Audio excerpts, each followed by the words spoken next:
Hello everyone, at this point in the VR landscape, the vast majority of games rely on gunplay, be it Half-Life Alyx, Boneworks, Pavlov, Onward, you name it. The age of keyboard warriors 360 no-scoping us is over. Mouse and keyboard made gamers, but VR made them equal. This is the medium where real-world application, reflexes, and trigger control literally come into play. What I will be teaching you today is this: proper shooting stance, proper sight alignment, trigger control, resting positions, and when aiming does not help you. Step 1. Your stance.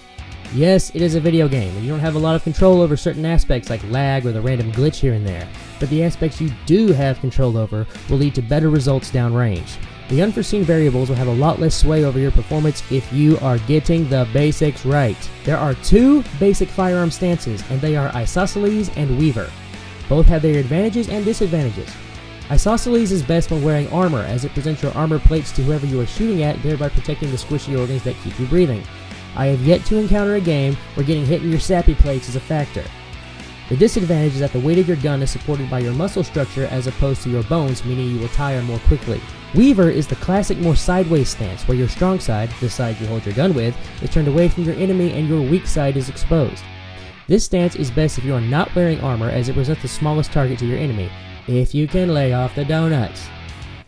This stance also gives you the ability to support your gun with your bone structure, so that you can really nuzzle in and get intimate with your weapon. Whether you choose one, the other, or something in between, the object is to be comfortable and have a repeatable foundation upon which to build your marksmanship skill. Step 2. Sight alignment.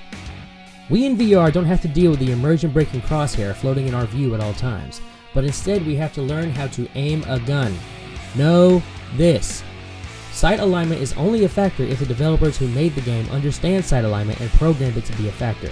Most games I have seen have faithfully implemented it, but some more futuristic games seem to have done away with sights entirely, or they are unlockable later. Basically, you have the front sight post and the rear sight posts, or depending on the gun, the sight aperture. I'm not going to get into laser sights, scopes, and holographic sights because they tend to be pretty straightforward. This is what proper sight alignment looks like.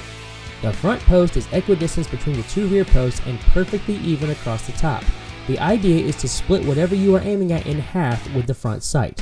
Step 3. Trigger control. So you know how to stand, you know how to aim, and now to make the gun go bang.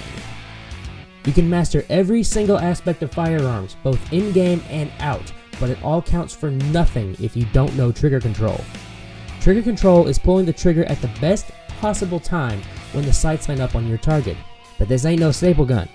You're not trying to monster fuck the trigger. You want a gentle, controlled squeeze. If you jerk or slap the trigger, you will screw up your sight alignment and tragically miss your target. Step 4. Resting positions. Who looks more ready to point and shoot? A or B? Correct, you chose B. Being ready to throw up your gun and land accurate shots is one of the sturdiest pillars of success in tactical close quarter battle, or CQB as it's called. If you can go from a resting position to a firing position half a second faster than the other guy, and you are implementing everything else I have said so far, congratulations, you just won. Step 5. When aiming doesn't help you.